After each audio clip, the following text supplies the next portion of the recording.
10 महीने हो गए हैं हाँ। आज किसान आंदोलन, भारत बंद का आह्वान किया गया है, लगता है कि सफल हुआ है अभी तक? सफल है पूर्ण रूप से। किस तरह से लगता है? इस तरह से लगता है कि जब हमने कई दिन पहले से अपील की आम जनता से, व्यापारियों से, ट्रांसपोर्टरों से, सभी एम्प्लॉइज से, क्यों नुकसान सभी का है, सो समझने में देर कर रहे, और जब तक उनकी समझ में आ गई तब तक नुकसान बहुत बड़ा हो जाएगा। हम आगाह कर रहे पहले से ही। तो आज धन्यवाद है इस देश की जनता का, इस देश के सभी मजदूरों का, एम्प्लॉइज का, व्यापारियों का, जो इसमें महती भूमिका निभा रहे इस आयोजन को, इस भारत बंद को सफल बनाने में।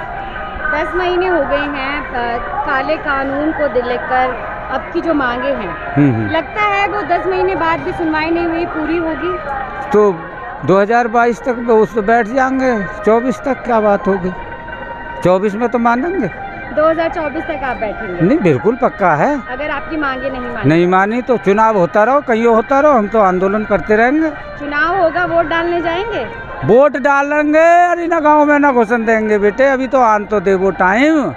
जो कुर्सी पे बैठाया उनसे लड़ रहे, हमारा अधिकार है उनसे लड़ने का है। किसको वोट देंगे अभी? 2022 में अभी इलेक्शन, आप किसको वोट देंगे? अभी तो लंबी बात है, अभी से क्या कह मैं, क्या पता समय क्या बदले, क्या माहौल आवे, ये नहीं कह सकते। अगर ये सरकार बीजेपी सरकार आपकी बात मान लेती है तो 2022 में आप बीजेपी को वोट देंगे फिर? इन्होंने गन्ना का रेट बढ़ाया ही ना, 25 पैसा किलो, 5 पैसा किलो, कहीं कोई सब्जी भी ना देवे, मिट्टी देवे ना 5 पैसे किलो कहीं। बताओ, कोई चीज़ 5 पैसे किलो है, किसी का रेट 5 पैसा किलो बढ़ाया। डीजल कहाँ पहुँच गया, पेट्रोल कहाँ पहुँच गया, और उसके साथ साथ रसोई गैस कहाँ पहुँच गई, से दुगने से ज़्यादा बढ़ गए हैं, दुगने से तिगना तो पेट्रोल डीजल हो गया, और हमें कह रहे हैं 5 पैसे किलो गन्ने का रेट बढ़ाया। तो 5 साल में 5 पैसे किलो यानी 25 रुपये बढ़ा रहे आप, क्या लाइक करेगा कोई इसे, क्या कहेगा उसकी मेहनत का भी, जब हमारी मेहनत भी नहीं लौटेगी। मतलब ये है कि हम जिसे भी बैठाएंगे उसकी छाती पे पैर रख के अपना किसान के हक की बात मनवाने का काम हमारा है, चाहे मायावती रही हो, चाहे कांग्रेस रही हो, चाहे समाजवादी रही हो, और चाहे ये बीजेपी रही हो, इसके बाद कोई और भी आ जा। किसान का काम सत्ता में बड़े बैठाए, लेकिन जब ये आड़े चले तो इन्हें दबाना भी हमें ही पड़ा। इनके खिलाफ आंदोलन, किसान का काम अपने किसानों की हिफाजत करना, उसका अहित ना हो, उसके खिलाफ लूट खसोट ना हो, बेईमाना ना हो उसके फसलों के साथ। इसके लिए किसान यूनियन हर वक्त लड़ाई की तैयार रहती है। अब आगे क्या है? 10 महीने हो गए हैं, आज भारत बंद का आह्वान है, इसके बाद अब आगे क्या?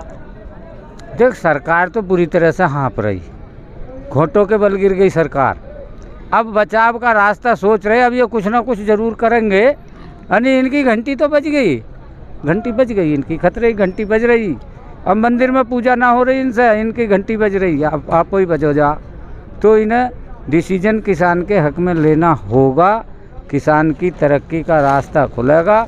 ये लड़ाई फसल और नस्ल की है, अगर हम नहीं लड़ते तो आने वाली नस्लें हमसे ये पूछती कि आप कहाँ थे जो हमारी खेत गिरवी रखवा दिए, सारी खेती को बेच गए। तो बेटा, ये फसल और नस्ल की लड़ाई है।